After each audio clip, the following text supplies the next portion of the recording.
All right, so let's go ahead and get started. Thank you, Brother Moloch, for joining me this pleasant afternoon. I hope the sun is shining on you in Ohio the way it is here on me in Minnesota. It's overcast and gloomy today, but that's my kind of weather. Well, yeah. Well, hey, I'm glad that we could do this public talk and have a little conversation publicly about sort of types of things that we talk about. This got kicked off because the other day you actually posted a promotion of my work, and you had said something about don't promote a bunch of stuff on Guild of Sorcery that nobody has ever heard of, or that people who don't promote you and all that stuff. And I was like, come to think of it, I think, why wouldn't anybody promote Moloch? He's from the very beginning of my personal magical path, I've been like in the same circles as you, and you've been there to give me answers all across my early days of trying to figure this stuff out, and you've given me really good information and advice about working with the spirits. I was like, yeah, I mean, I'm always recommending Moloch to people because it's you advocate a very simple and traditional approach to the spirits that is super effective. And I was like, it'd be great. And plus, we've talked on and off over the years on the phone, so I thought it'd be fun to just have a conversation publicly with you about stuff and kind of share your knowledge and wisdom a little bit around the web. Cool. Thank you. Much appreciated. Yep. Well, all right. So, for starters, what was the name of the Yahoo group that we met on? Was it Moloch Sorcery? I believe it was either Lauren Wardell's either his ritual magic list. Oh, that's right. It was either that, because I know Jake and Aaron was on there, and Jake was starting to come around that time. It was either that. Or it was my evocational magics group. It was one of the two, because I started that one because I wanted to focus purely on just summoning spirits, because ritual magic kind of covered the whole gamut of Solomonic, and plus it was also, because it was ritual magic, it also incorporated post-1800s magic, lot magicians and stuff. So it kind of incorporated everything, and I wanted to just get into evocation, and so that's why I put that one together. And I got quite a few guys from that list, including Aaron and Jake, and I believe you, Jason Miller. Mm-hmm. I'm trying to think of who else now. I think even Pegasus joined for a little while before he split the scene, and there was a few others. Yeah, I mean, these guys come and go, and I mean, I had no idea where they went. Oh, Pegasus is back, by the way. He's is he? Yeah, he's started publishing his stuff. I'm hoping to set up an interview with him sometime. But yeah, he's back on the scene. So yeah. It was just like seeing Magister Omega back. I mean, I was really pleased to see him back. And seeing him on Facebook was great. But I remember seeing his stuff in Ritual Magic, and I thought that was awesome. Because he always wrote really good stuff. Yeah. And then seeing he had a what was it, a MySpace page for a while, and it was pretty cool to see him out there, and then he disappeared, and then all of a sudden I saw him on Facebook, and I'm like, all right, so it's good to see some of the old guard coming back.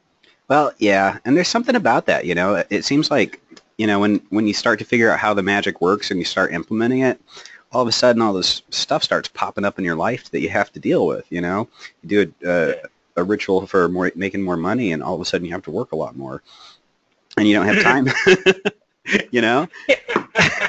Yeah, the books don't tell you that, do they? No. Well, yeah, but they don't. I mean, the old books never mention that. They just talk about, this is the ritual you do for gold, and here's one for silver, but they don't tell you that. By the way, you're gonna be putting more hours in over at the shekel stand, and doing all that with so and so. And here's your shovel. Here's a shovel. But I dig ditches for a living. Well, you're going to be digging more, son. So that's what your overtime is. Right. This is the hill that has the gold in it. Here's your shovel. Yeah, the 12 labors of Hercules. He asked for more money. That's what you're going to get, son. Yep. So, but yeah, that's primarily what it is. You start asking. It's the old saying. Ron Parsley, my old my first Kabbalah teacher used to tell me, he said, be careful what you wish for. You just may get it. Right, and in this stuff, so one of the things that when you started that evocational magic group that I liked a lot was it was just about the spirit conjure, you know, and what to expect and what is going to end up happening to us as we go through this all these processes, you know, and Leach was publishing his Solomonic Mystery, the big book that he made. You know that one? Yeah, the big blue book. It wasn't blue, but it was, you know, the Mysteries of the Solomonic whatevers. Yeah. Oh, by the way, Gilberto says hi to everyone in chat. By the way, if anybody wants to use the chat thing, feel free to. Gilberto. You can post some texts there, and we'll address them. And Gilberto actually recently finished translating Seven Spheres into Portuguese, and we're hoping to get a paperback version of that out there.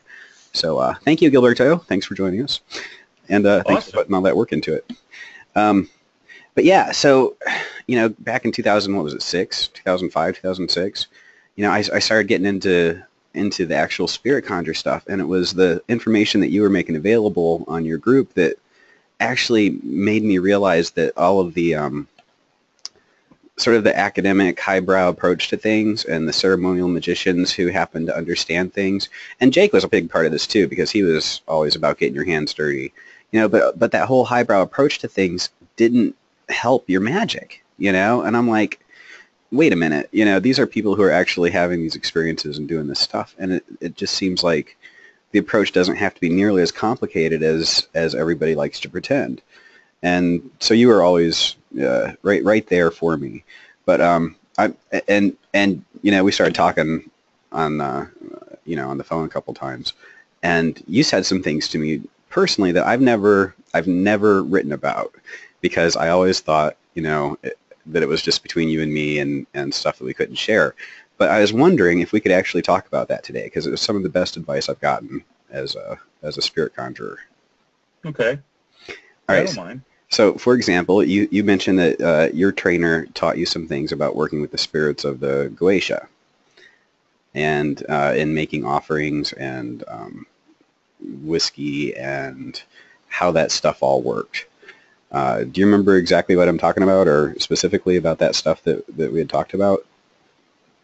Well, I mean, okay, when you're talking about making offerings, I mean, I've talked about offerings a lot over the years, especially with whiskey, liquors, and things like that. In what specific context are you speaking?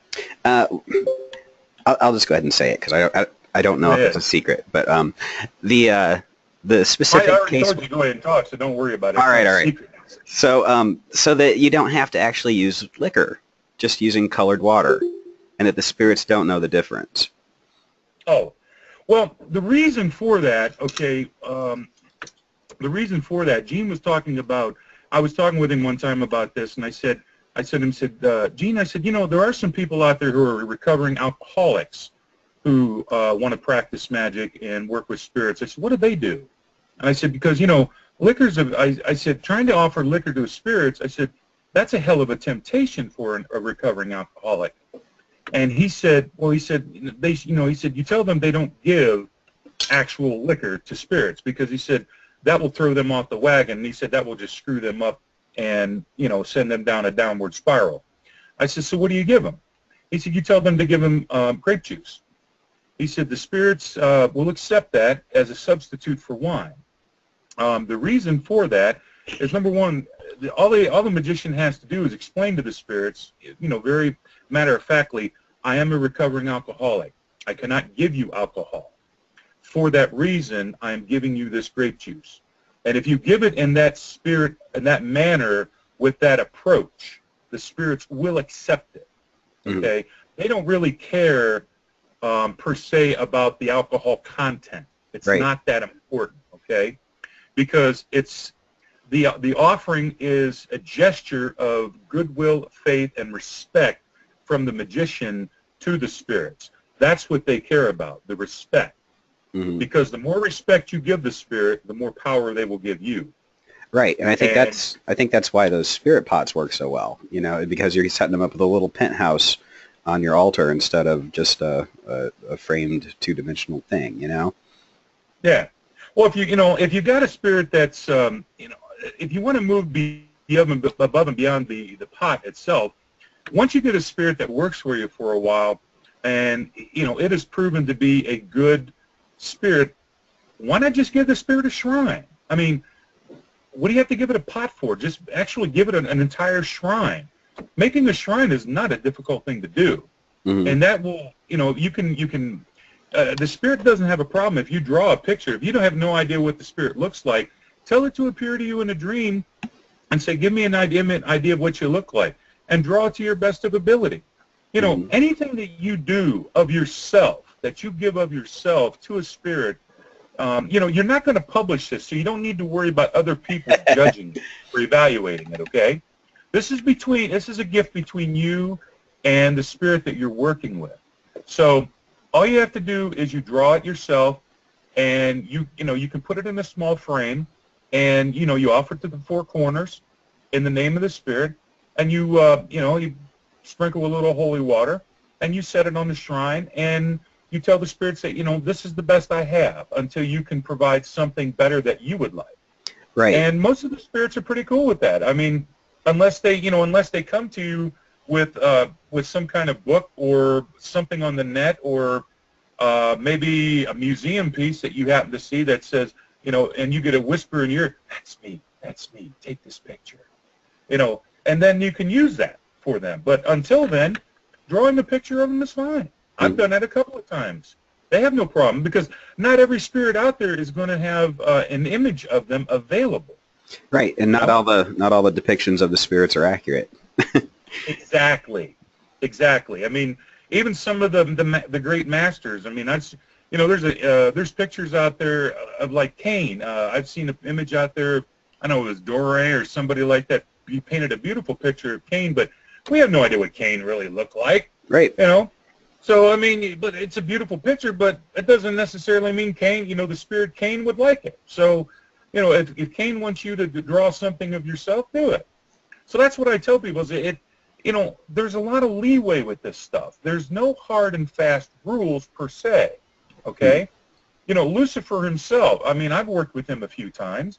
He is not a difficult being to work with if you approach him with respect. Okay, primarily if you approach him with respect, and use a little bit of common sense, and try not to be an arrogant ass where he's concerned. Like in other words, don't try to throw names of Yahweh and all that at him, because that just irritates the hell out of him. Right. But if you approach him with respect and such, typically he's a pretty decent individual to do business with, and I mean that's what he likes to do. You summon Lucifer, you want to talk to him, he's interested in doing business. He's not interested in talking about heaven and his fall and all that crap. He wants to do business. That's what he's there for, and primarily he's a no-nonsense individual. Okay, I mean he'll chat, he'll run at the mouth if you let him, but typically I just say, okay, what can what do you want for this? What can we do about that? And be done and done with it. Right. And thank you for your time. Here's your offering, and you have a nice day. Boom. That's it. Exactly. And that's all they need. That no-nonsense approach to spirit conjure really informed my practice over the years. And when I got my hands on Trithemius and I had this super easy way to do it, I was like, holy crap, this is so simple, and why did we make it so hard on ourselves with all these vanishing rituals of hexagrams and pentagrams and invoking rites and star sapphire and all that weird stuff that the ceremonialists, and these days of course I'm all into the ceremonial magic anyway, but it really helped me out a lot to get my life in order, knowing that all we had to do was just these simple rites and these common sense things like you're talking about. You listen to the spirit. What do you think the spirit's saying?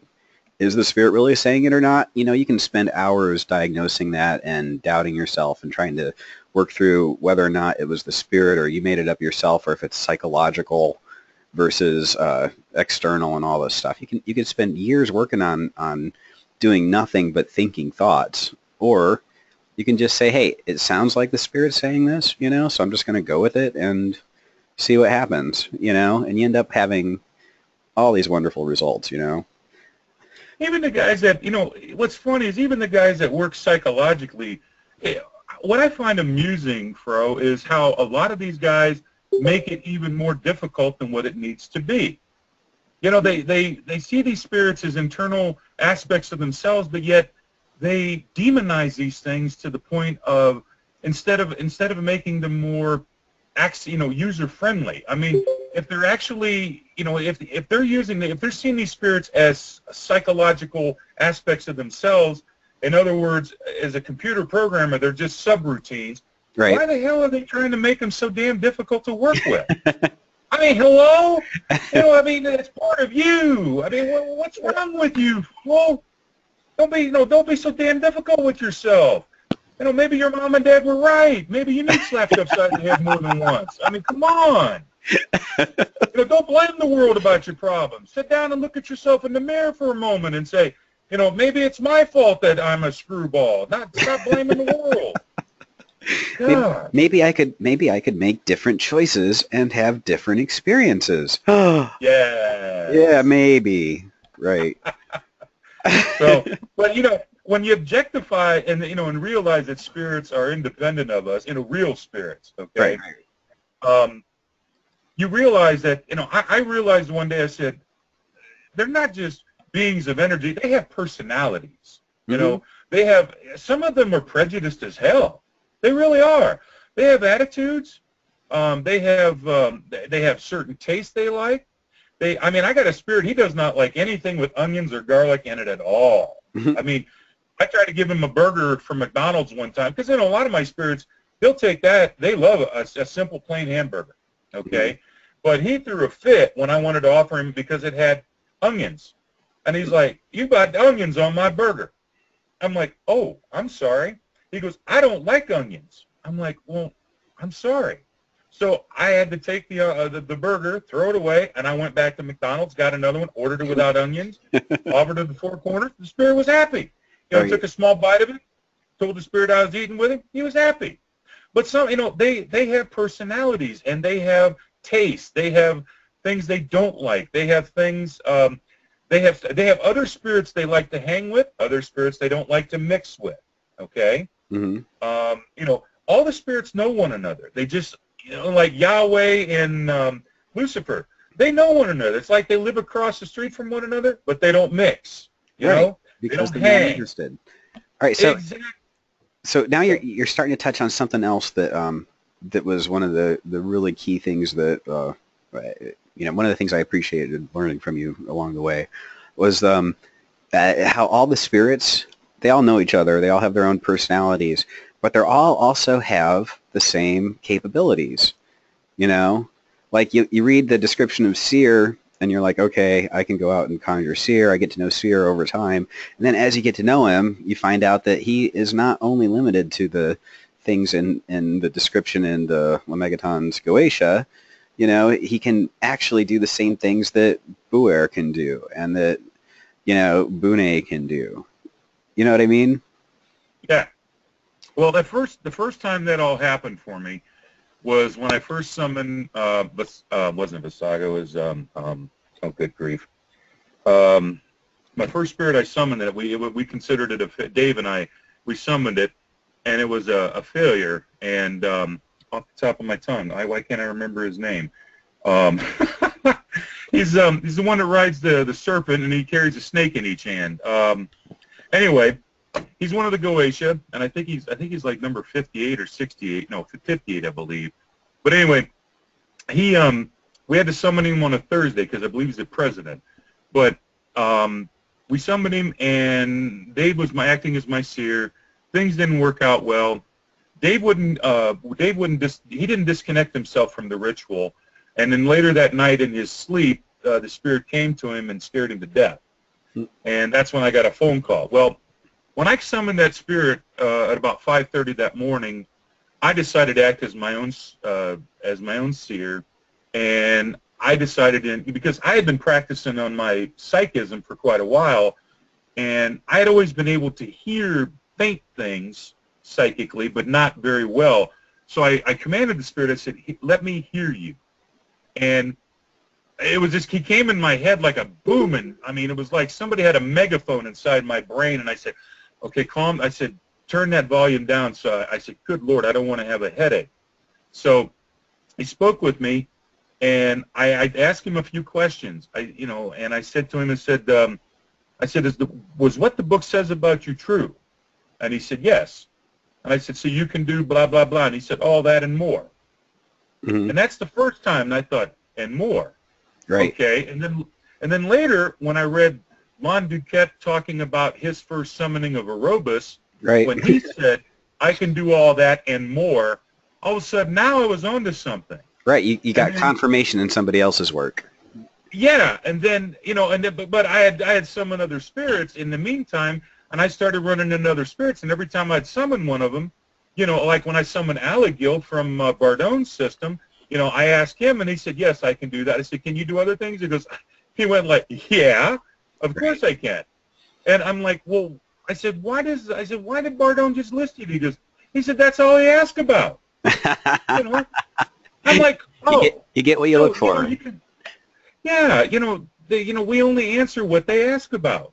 So when I started talking to Gene and taking lessons from him, one of the things he told me, he said, you don't have to worry about having dozens and dozens of spirits. He said, because we were talking about this, because I told him, I said, one of the reasons I didn't want to go into Yoruban practices was because almost every Yoruban practitioner I knew had at least a dozen spirits they had to take care of. At least. And it gets old. It gets really old. Right. And I told him, I said, I knew one girl that had told me she had 27 spirits that every Monday it took her 3.5 hours to deal with all their shrines and all their altars and to deal with all that. Yeah, and they're bragging. Yeah. And he shook his head and he said, he says, what one spirit can do, they all can do. And I said, does that include the dead? I said, and grimoire spirits and the low end? He goes, he's in any of them. He said, look at it like this. He said, you got a construction crew. He said, pretty much anybody that's been working on this construction crew for a number of years, he said, they pretty much know each other's jobs, but he said they're not experts at each other's jobs. He said they're expert at pretty much their own job, okay? Right. He said, but they can fill in for someone else's job for a short time. Good enough that they can get some work done. Right. So, and when you think of it like that, all of a sudden it makes sense. Because that's the way these spirits work. They can, for giving an example, if you even look at some of the African religious systems, spirits like, I'll give you an example, like Ogu, he can do healing, he can bring you money, he can do divination, he can do a lot of things, but his primary thing is steel and iron and war. I mean, those are his big three, just like Shango. But Shango has ebos. He has, he has ebos for love. He has ebos for bringing money. He has ebos for healing. Same thing. They can do a lot more than just what people think, or what the books say, or what a particular padrino or a house father tends to say. And that's the problem. A lot of people out there, they try to pigeonhole these spirits into one particular aspect. And unfortunately, that's the wrong thing to do, because these spirits can do a lot more. Right. And that way you don't have to have a whole catalog of them at your beck and call. You only need one or two. Right. I only have about 5 working spirits, and that's it. And that's plenty. How big of a squad do you need to run with, Well, exactly. You get too many, I mean, it becomes worrisome, tiresome. You got to, and here's the other thing. Here's the other thing, Fro. Your spirits get bored if you don't keep them busy. You know how much of a hassle it is to try to keep 5 or 6 spirits busy all the time. Right, especially after you've established yourself a little bit. Once you've got the basics taken care of, let them go.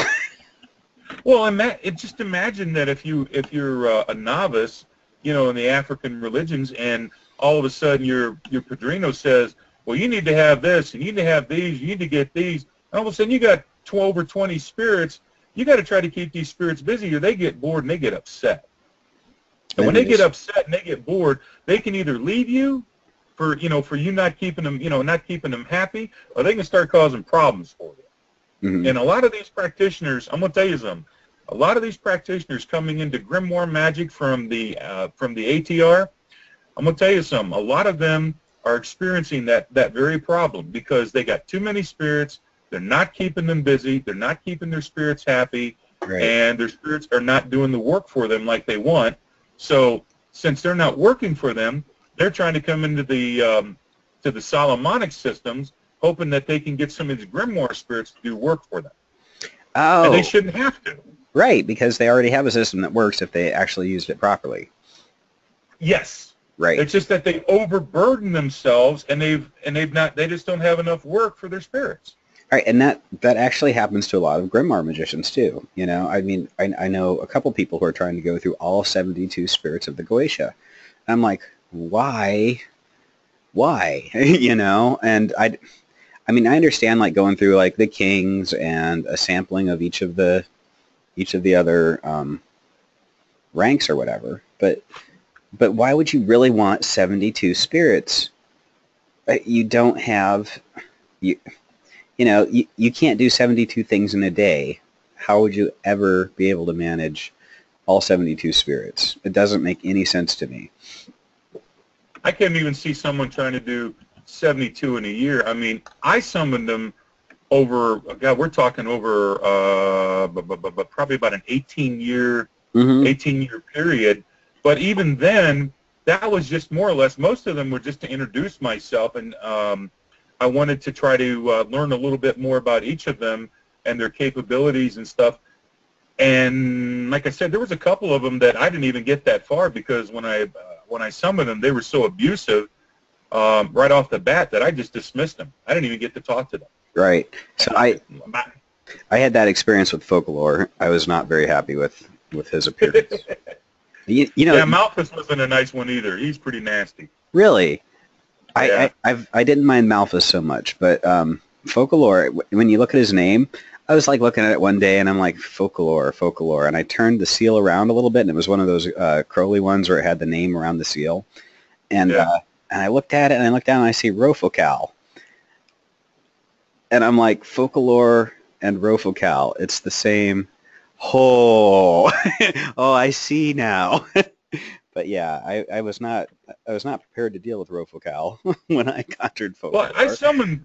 But see, the thing of it is, I summoned Lucifuge Rofocal, and he that's not the same spirit, and he's not the same as folklore. They're two different types of spirits. So, someone may have tried to integrate that one into the Lemmigaton, but the one I summoned out of the Red Dragon, and I did that out by a cornfield out in the middle of nowhere because I wanted complete privacy.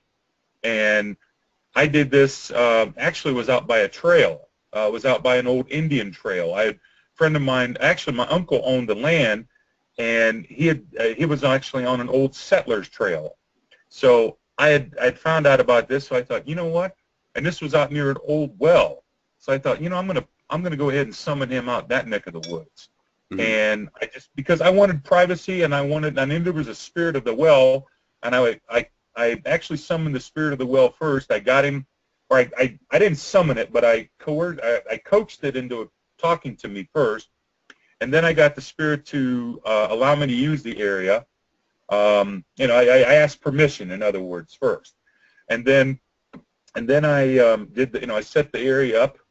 Drew everything in the dirt and all that, and the circle and all that, and summoned Lucifuge there, and it was a very interesting ritual. And Lucifuge was a blast, man. I mean, once I summoned him, my fortunes turned around big time, financially and everything. But I will say that my marriage ended shortly after, but it needed to. I mean, at the time I felt kind of bummed, but it's one of those things where Lucifuge is one of those spiritual beings that sees things as they need to be, because if you really need to move on, he makes it apparent that you have to move on. And that's to become successful. I had to move on because I just wasn't getting there where I was at the time. And she's happy where she is now, and I'm happy where I am now, and life is good. So, some people would look at that and say, "Boy, he ruined your life." No, didn't. I'm very thankful. So, Lucifuge, thank you. Right, exactly. I went through some very similar things in my magical transformations, and you never lose anything that's actually useful, and that's something that it took me several things, several events before I actually came to appreciate it. But and it was so like you actually conjured Lucifuge Rofocal in, right? You went to the actual effort of doing that. That's climbing to a certain pinnacle of power. When you start conjuring spirits that are higher up in the food chain, you're recognizing that you want more than just a legionnaire under Bune. He's got 36,000 whatever sub-spirits. You're not looking for a familiar spirit low down in the food chain. You're actually looking for something powerful to change your life, and you go out and you conjure something on high, and it has this huge impact across your entire life. But nothing that you end up losing was at all worth it to you, because it's all the stuff that stands in your way that gets swept aside. Yeah, I mean, I still feel that I've come out on top. I've got a better relationship with my kids, and even my relationship with my ex is better. So all in all, I'm happier for it. Well, yeah, me too. I had the same thing happen with my ex-wife. We can now actually laugh and joke and have a conversation without wanting to physically assault each other. It's it's definitely an improvement, and the kids are happier because they don't have to hear us fight all the time. And that's something that people don't seem to. People are kind of afraid of massive changes coming into their lives, and one thing about this whole magic routine that we do is, you get used to it. You're like, okay, I'm ready for the next level. I'm kind of bored. I've integrated all the forces that my spirits have brought to me, and I'm doing pretty well now. So what happens next? And you go out and you conjure up this thing, and your life changes completely. And it's after a while you start to look forward to it. It's okay. You don't have to stay stable for forever. Yeah. It just seems like there's a process involved as we conjure these spirits that goes, there's a time of turbulence, a time of integration, a time of mastery, and then a time of starting over and beginning again. And at that beginning again point, it just seems like it kicks off a whole new wave of stuff. But you're ready to deal with it because of what you've been through before. So, my biggest beef today with a lot of magicians, a lot of so-called magicians who teach magic, is that a lot of them seem to be more focused on the process of the summoning of a spirit than they are worried about, gee, what do I say once the spirit's here? mm-hmm. It's sort of like they worry more about trying to access the president than, gee, what am I going to say to him once I get him on the phone? Right. If I get Obama on the phone, what am I going to say to him? They don't know. They don't plan for it. They may act like they got a plan, but a lot of them might say, well, I know what I'm going to ask for this. Well, gee, do you know how to talk to him? Right. Are you respectful? Do you know the protocol? Do you have any kind of, you might think that you do, but a lot of these guys don't.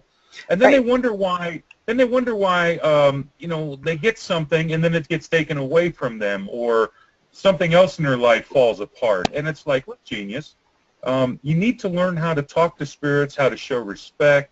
I mean, the whole concept of offering stuff to them, I started talking about that in ritual magic and Lauren's ritual magic list back in the early 2000s, and guys were laughing at me. And I'd say, offer him a novena candle, offer him a shot glass of liquor, and all those ceremonial magicians were laughing at me. And Aaron stepped up, and he said, Aaron Leach was the first one to step up, and he said, no. He said, guys, wait a minute. He said, we do this. He said, my wife's a Polera. and they do this stuff in Palo. You know, they summon a spirit, they make offerings to them, you know, and the spirits are more congenial to work with. I see Moloch's point, you know, and yet for some reason, ceremonial magicians just for some odd reason have this blind spot in their thinking for years that that they don't need to do this. And then their other argument was, well, what are spirits are going to do with a chunk of meat and, you know, and a bottle of booze? Well, look, dumbass, it doesn't matter what, you know, what you think they're going to do with it. Okay? That's their business.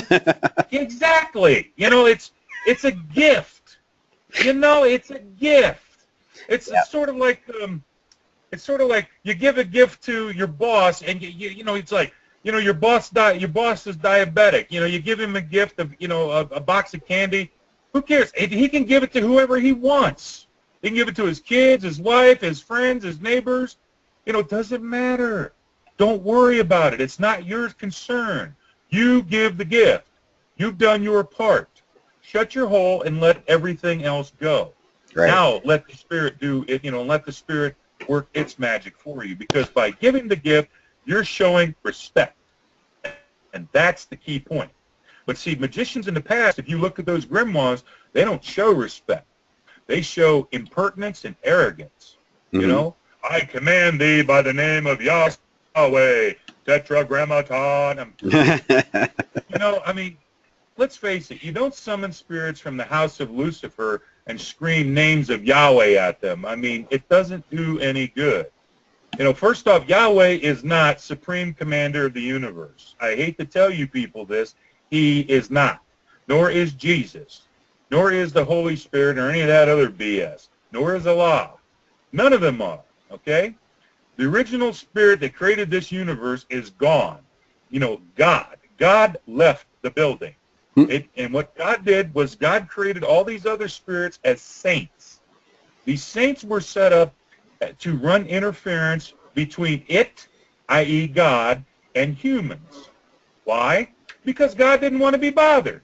You know, God's like the top, you know, the CEO, and he can't be bothered. So he set up a bunch of middle managers.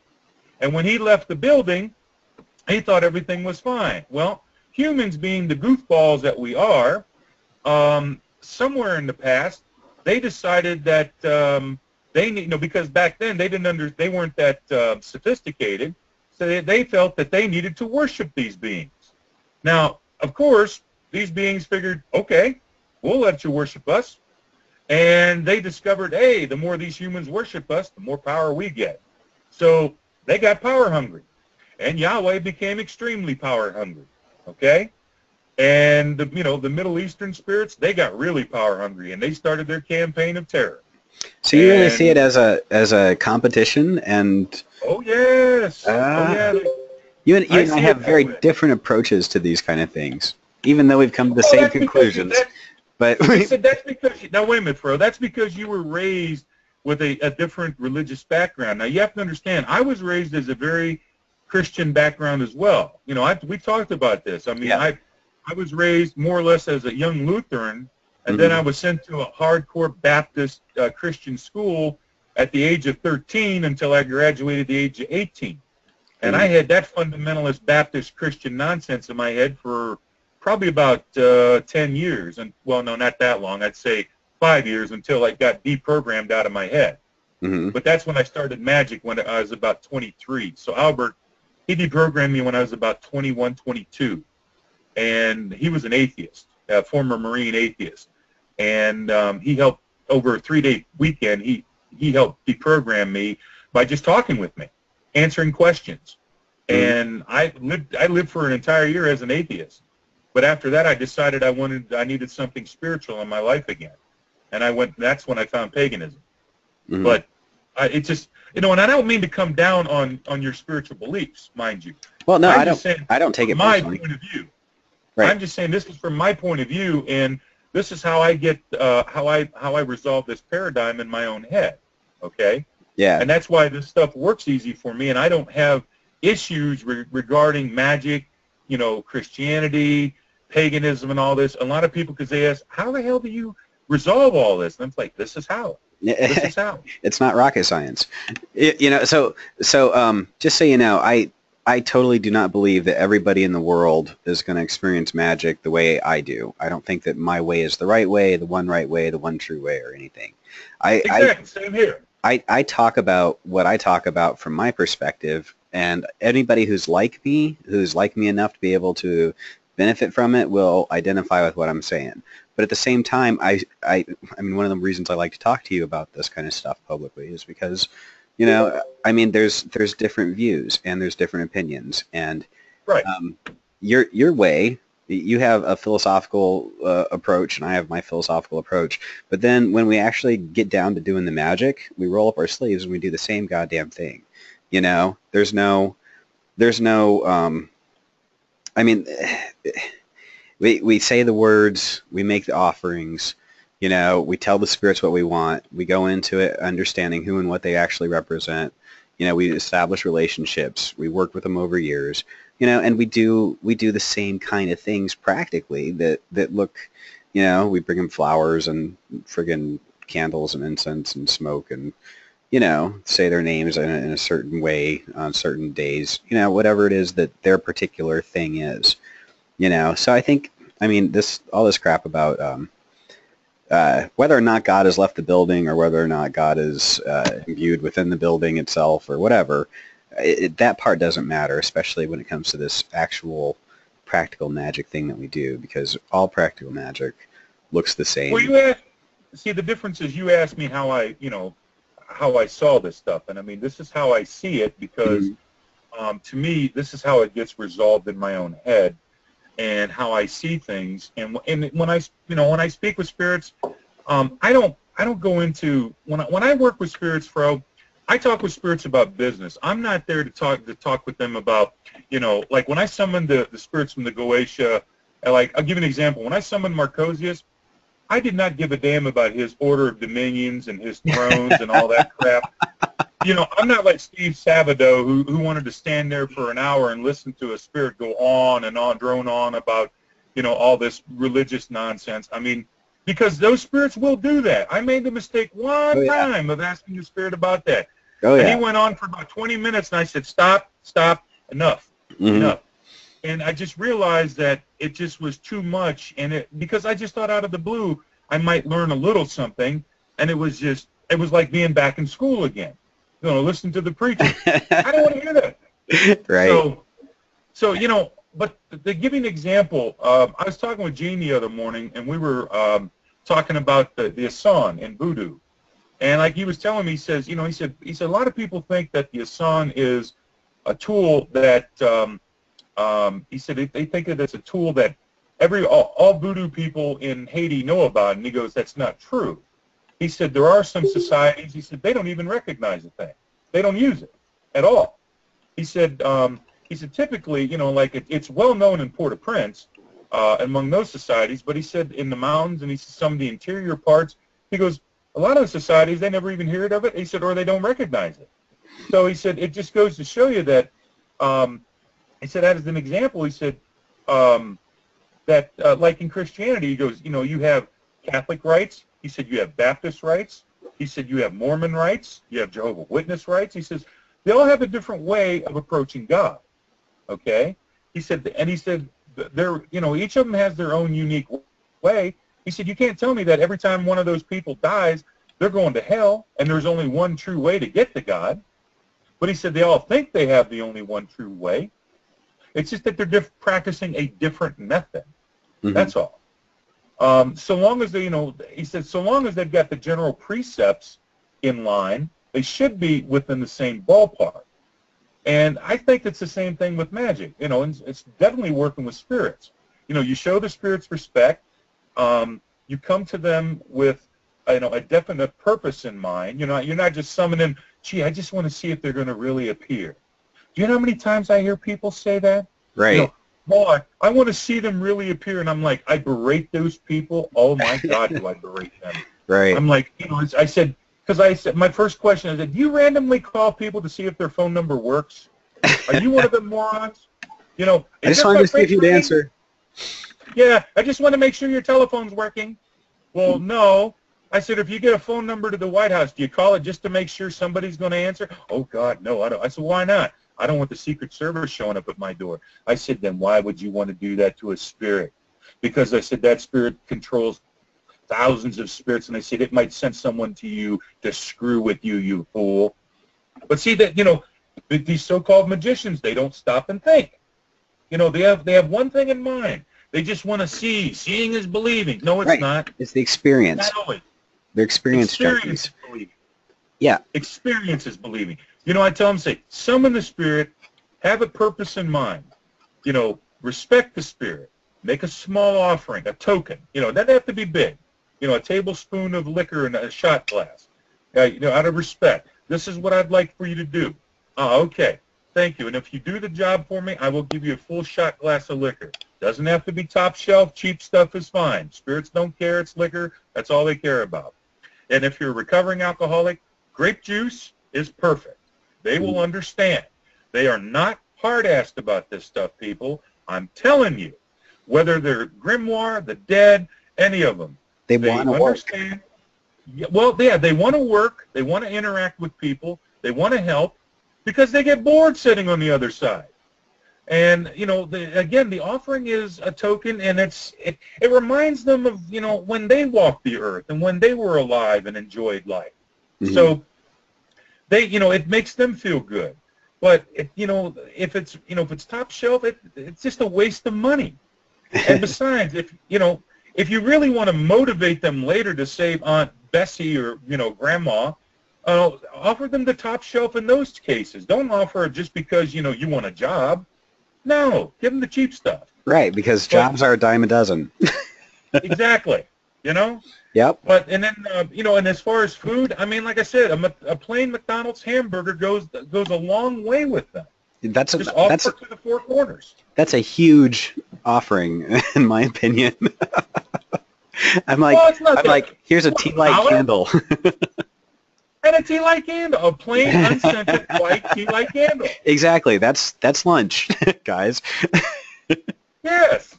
And it's just, and like I said, if you can't do the liquor, you can do plain water.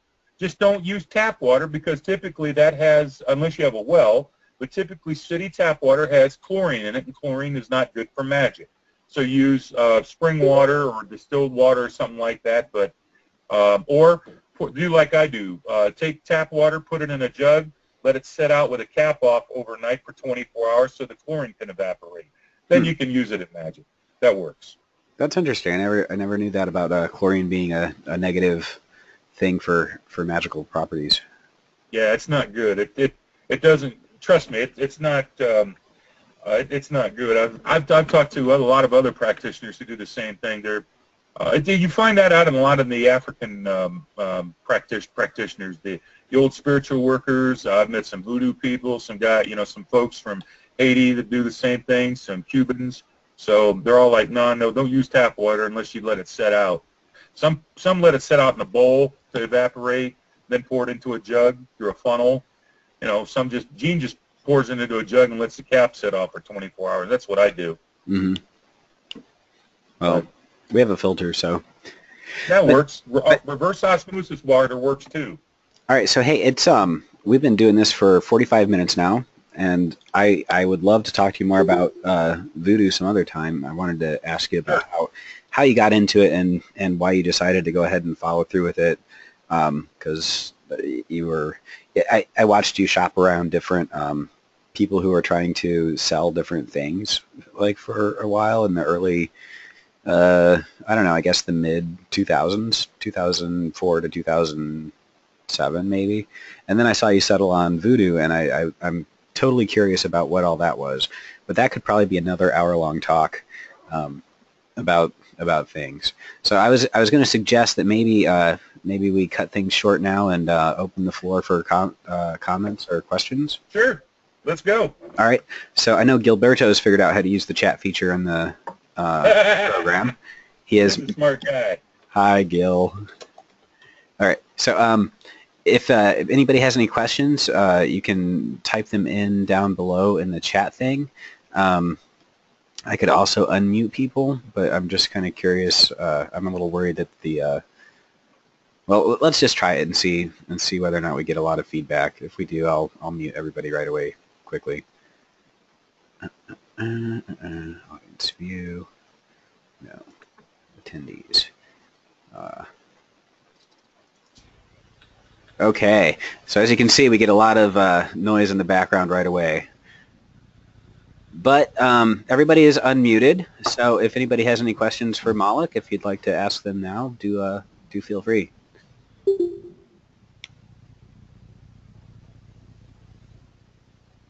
So, Moloch, can you hear me? Yes. Okay, this is Jesse.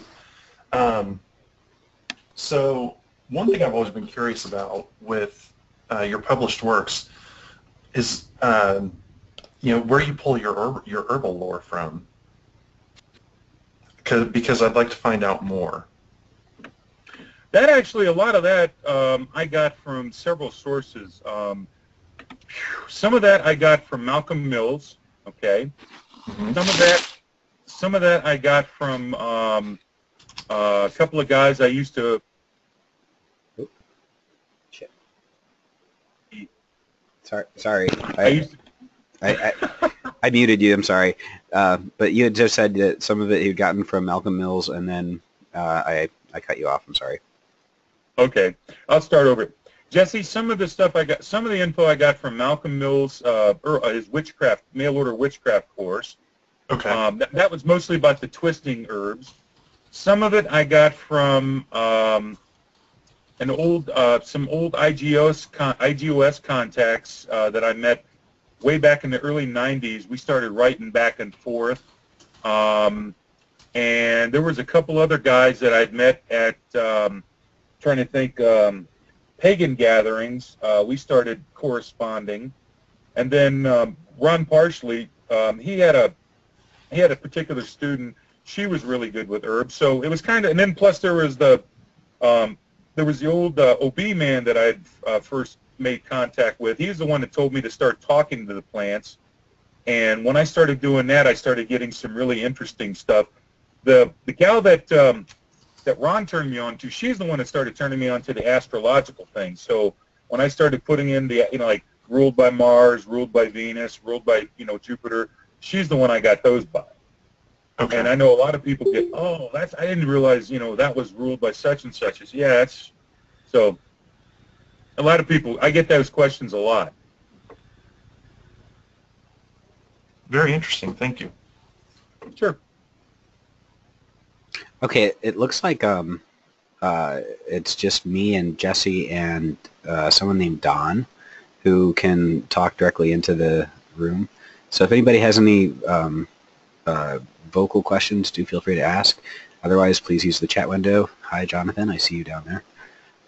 Zulkowski just joined us.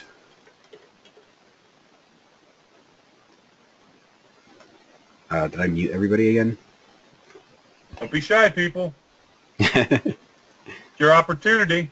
All right, so John is asking, how do you choose a spirit from the various catalogs to begin with?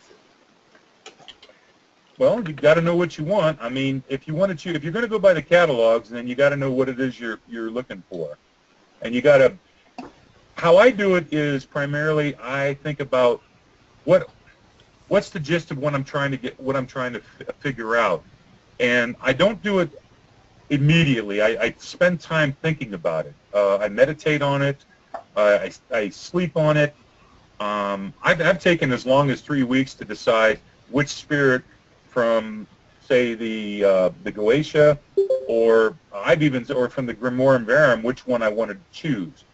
And there's even been a couple of times where I've been unsure, so I would ask my Uni Pili with a pendulum, and I'd go down the list and choose a spirit using that. And it chose the right one.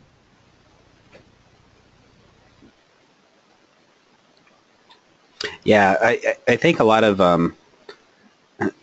what we do in trying to figure out which spirit we're going to actually work with turns out to be a lot of legwork and studying and reading and researching and looking at keywords on various pages. I really like the esotericarchives.com has searchability. That you can look for things like wealth or riches or whatever. Yes. Yeah. To me today, I mean, if I want something, when you get not to get onto the African thing again, but when you get initiated and you get a spirit crowned on your head, I mean, you got a spirit on you 24/7.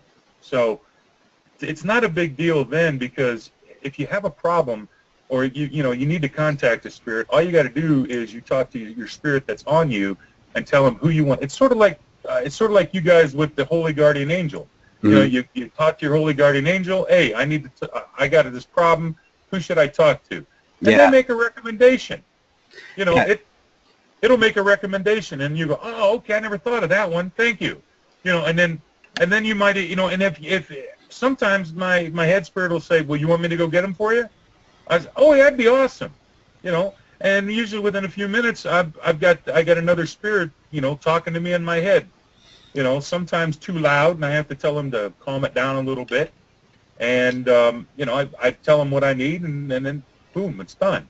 Yeah. Or if the spirit's too traditional, then I've got to summon them the traditional way. I mean, not all spirits react the same way. I mean, it's not just the same way. Sometimes my head spirit will come back and say, the spirit will talk to you, but she wants to be summoned the traditional way, or she wants to be summoned this particular manner. Mm-hmm. Hey, we got another question from AJS. This is something that I'm sure you'll want to hear, is why I'm interrupting you on this one. Can you talk a little bit about the DOR door coffin box, and maybe a little about the radionic altar box? So radionics was something that actually brought us together early on too. So I'm definitely want to hear you on this one. Well, the door is dirty orgone energy. I mean, it's nasty stuff. It's not something you really want. That's for doing bad stuff. But the coffin boxes that I have now, see, that's not radionic. The coffin box I have on my site, that's a healing. That's not radionic. That's voodoo. That's under the what is it? That's under my custom voodoo items. In fact, that comes from our voodoo house. So that's not radionic at all. The radionic items I have, I'm starting to get back into production with them, because I've had a hell of a time due to the fact over the last 5 years trying to find the parts, the interior parts, because the manufacturers that I used to get them from overseas have went out of business. And trying to find substitutes have not been easy, because I've been trying different manufacturers and I'm not getting the results I've wanted with them, and it's extremely frustrating, because I still have 3 orders that I need to finish up and get out to guys. Yeah, I've got 3 REM units that I have yet to get finished out to customers that they've paid for, that I can't get finished because, and I've told them, and I said, I'm trying to get these parts for you, and they said, well, take all the time you need, we're waiting. But the problem is trying to find the right combination of parts that'll make these things work properly. And unfortunately, some of these manufacturers, I contact them and say, can you make it this way? I want it to do this, and they're like, no, it would be too expensive to make it like such. You need to contact an electrical engineer. So everything gets a little bit wonky. And so I'm having to redesign some of my radionic units entirely. And it's a long process, but I've got a couple of spirits helping me out, and they're giving me some ideas. And I've got another friend of mine, because the original engineer from Caltech that was helping me, he's passed on, so I don't have his advice anymore. So like I said, I've acquired a couple of new folks that are helping me out, but they're starting from scratch with me on these projects, and right. So it's taking a little time. So how do the radionics devices actually affect your communications with the spirit? How does it work for you? Well, I don't use them myself much anymore, but when I did, what I originally designed this. The 4-dial unit was to be used to summon spirits. Okay, and when I got with Pete from Caltech, we sat down and I told him, I said, look, I need to come up with a radionic unit that will allow me to summon spirits. And I said, what I want to do, as I said, I want to be able to dial in a spirit. I said I want to be able to lay its talisman or its seal on the end plate, dial it in, and then put it on the out plate, and I said be able to make contact. And he suggested that I add the familiar spirit to the box, which I thought was kind of odd. And I said, should we add, spirits to the unit? And he suggested that, he said, it's not a bad idea. He said, because the spirit, because he understood a little bit about magic, too. He was a bit of a magician. And he told me, he said, it wouldn't be a bad idea because he said, as long as I kept the familiar spirit fed, he said, he should be content, right? I got to thinking about it, and I said, yeah, he said, it would work. So the idea was that you do this, and then you send a familiar spirit out to find the spirit in question, and then have it bring that spirit back. And it worked out very well. And the clients that I was sending these out to, and I'd only sold like maybe a dozen of these units over the years because, they're expensive, and the fact is a lot of people are very wary of spirit contact, real spirit contact. So the ones that did get them, though, loved them. Right. And like I said, I've got 3 of them to finish up, but unfortunately the problem is I didn't buy enough parts the last time I made my order, never thinking that the company would go out of business, and so now I'm kind of stuck. Yeah. Well, I'm sure that you'll conjure the spirit to get you the parts you need in no time. But anyway, thanks for getting into all that stuff. That's sort of the stuff that a lot of ceremonialists kind of roll their eyes about. But then once you actually start hanging out at the local ceremonial magic lodge, you find that people are doing all these conjurations with EMF measuring things and stuff to get the temperature changes during the ritual on all these little data points that they can analyze later. So I mean, it's not that far. And my conjuration thing includes running a current through a talisman to light up a little LED underneath a crystal, just to kind of draw that spirit's energy in with a little bit of voltage, And I remember, Fro. All those guys used to make fun of me talking about using conjure powders and incenses and such like that in my rituals, oils and such, and candles and such like that. And they used to laugh about that. But yet, guess what? Today, you hear a lot of the Jake and Aaron and guys say, well, there's no problem with that, using that. We tried it too, and it works. Well, what the very first thing the angels actually started telling me to do was to sit there and make these conjuring powders and these incenses and these stupid freaking offerings of flowers in weird ways. It immediately, as soon as you actually start talking to the spirits, if your practice doesn't start to look like hoodoo, you're probably dealing with just kind of your own little brain. Yeah, because in real life, all of my experiences with the spirits, and this is something you confirmed time after time when I was starting out, was that as soon as you start talking to them, they start turning you into a hoodoo practitioner, basically. All of a sudden you've got all these freaking herbs all over your house that you have no idea what they do, but your spirits want them. Yeah. It's normal. It's how it looks. But anyway, we had another question from Ravini. What are your thoughts about the Noctemeron spirits cataloged by Apollonius of Tyana? Apollonius of Tyana? Do you know what he's talking about? Or she's talking about? Off the top of my head, no, but okay, that sounds great. Right? I mean, Noctemeron? Anybody that catalogs, I know who Apollonius of Tyana is, but I'm not too familiar with the Noctemeron. I've heard of it, but I've not actually seen it, so I can't comment on it because I've not seen it. Mm-hmm. We've got 3 NAP spirits. Oh, nap spirits? Is that what Noctemeron is?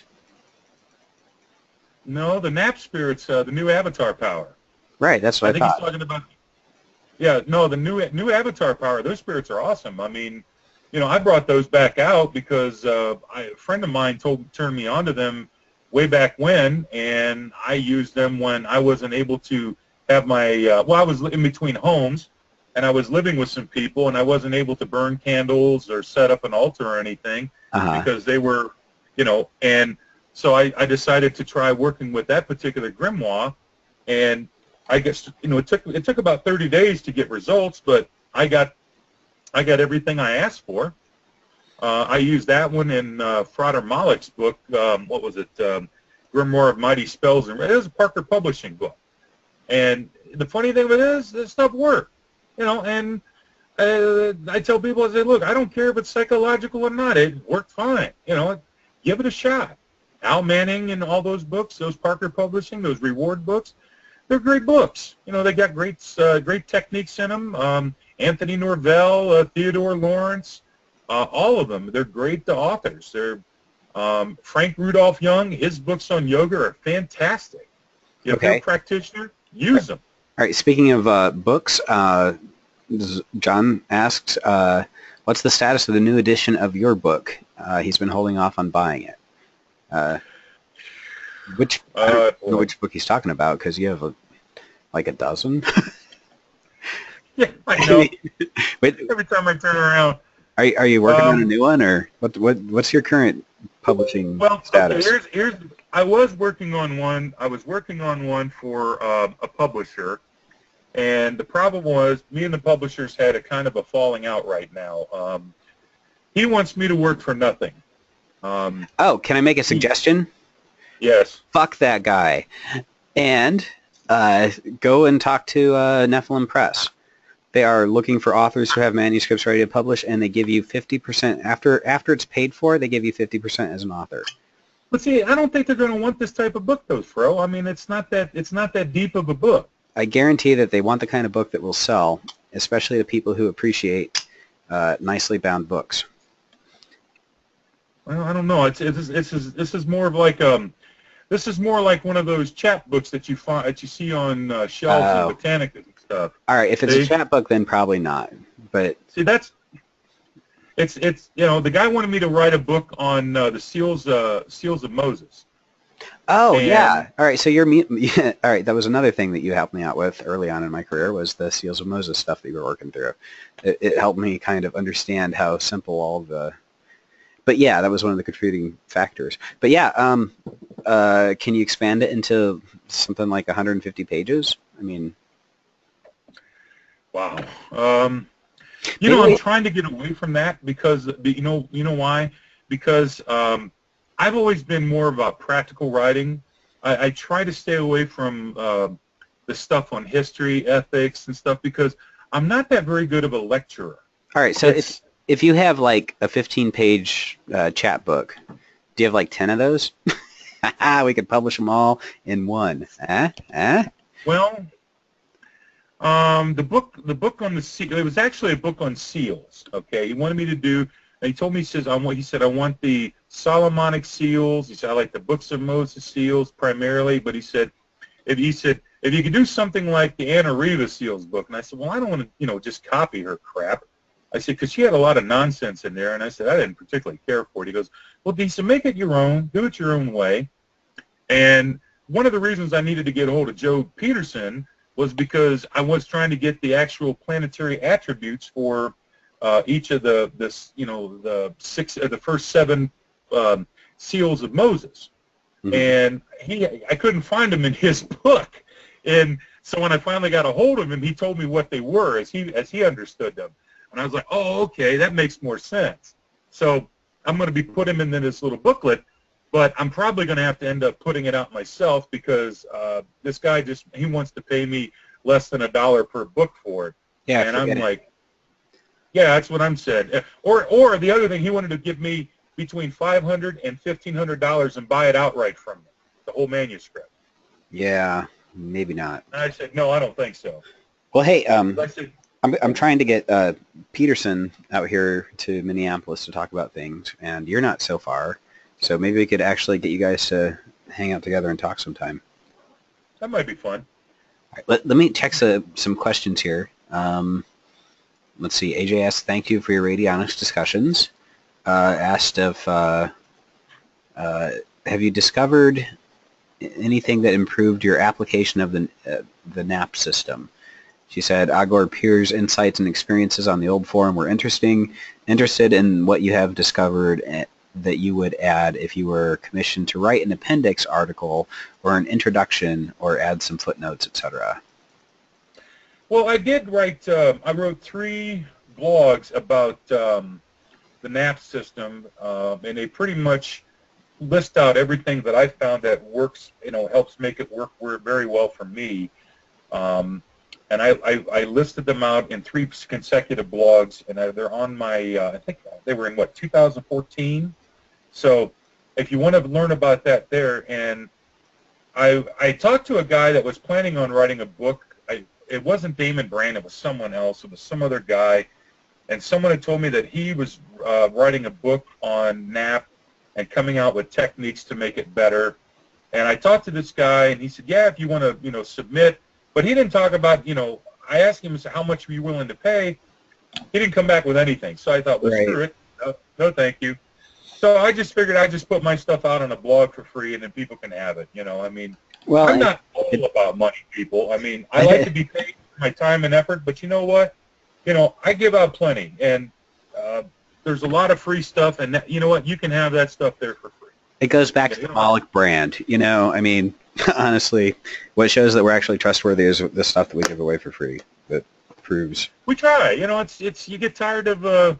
I don't have to. Not everything has to be about making a nickel on every little thing. Right. Even Gene says that some of the spirits like you to do a little bit of freebies here and there because it helps maintain that balance.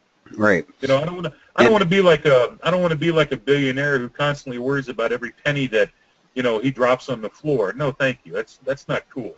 So. Yep. Totally. All right. Gilberto says, not sure if commented about offerings. Just to add my humble opinion, giving thanks is often forgotten, but is very good. No need for public scandals. Just a sincere thank you for the spirit.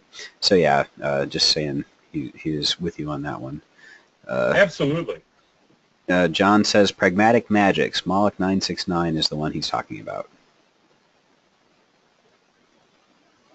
No, okay.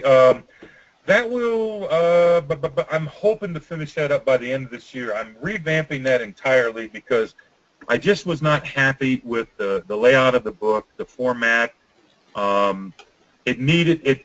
The problem was when I originally wrote that in 1993, I wrote it as a how-to book, and I wanted to stay away from history, ethics, lessons, all that stuff, and I wanted it to be like a pick it up, make it a user-friendly. Here's what you need to do. Do it. Go ahead and use it. And everybody loved it. In fact, everybody that from the Guild of Sorcery, when they bought it, I was getting letters from people, and they were saying like, "Gee, Moloch, I love this, because you're writing to me as if, the way you write it is as if you're talking to me, and you're telling me as a friend how to do this, and I like your style." And I thought, okay, I'm getting positive feedback. This is nice. Because trying to write in third person is, it's just not me. I don't talk in third person, so why the hell should I write that way? Right. I like to talk to people. Exactly. So I decided to write that way. Huh? Yeah, that's how I wrote my book too. It was entirely from my perspective and why I thought it was great and why I figured everybody should do it. And how easy it was. So, scholars are trained that way. Let them write in third person, and they do a very good job of exactly. it. But, for those of us that are working class magicians, it doesn't hurt to, write first person and say, this is what I did, and this is how I screwed up, and that's the way life is. And we don't have time for citing sources all the time. I'm sorry, but we just don't. Well, and sometimes you just don't. I know there are no sources to cite. You just got to say, this is what I did, and this is what I experienced. I'm the source, okay? Yep. You can't find anything previous. Some things there just isn't. Or if there is, you just don't have the time, money, and the expense to go hunt it down. Because I just don't. I don't want to delay books just for the mere fact that I need to take a couple of months and trace down, go through universities and look up all these references. Who's got time for that nonsense? Not me. And when the success is your proof, I mean, you don't really have to have all the sources cited, in my opinion. If the magic works, the magic works, and you know, if it doesn't, you're out 20 to 50 bucks, depending on who published the book. Big deal, you know. Thank you. Life goes on, and if it works, it was an investment. If it doesn't, then whatever. So, Tell anyway. them that, you know, tell them that I said they'll be thankful enough that I'm going to pay someone this time to proofread it, probably 2 people to proofread it for me, and to find as many errors, spelling and grammar that they can, so I can try to make sure that when you read it, it makes perfect sense first time around. Okay, that alone should warrant a lot of good press for the book itself. As far as everything else, well, you know, I do the best I can. Yep. All right, man. Well, thanks very much for your time. I don't think we have any further questions.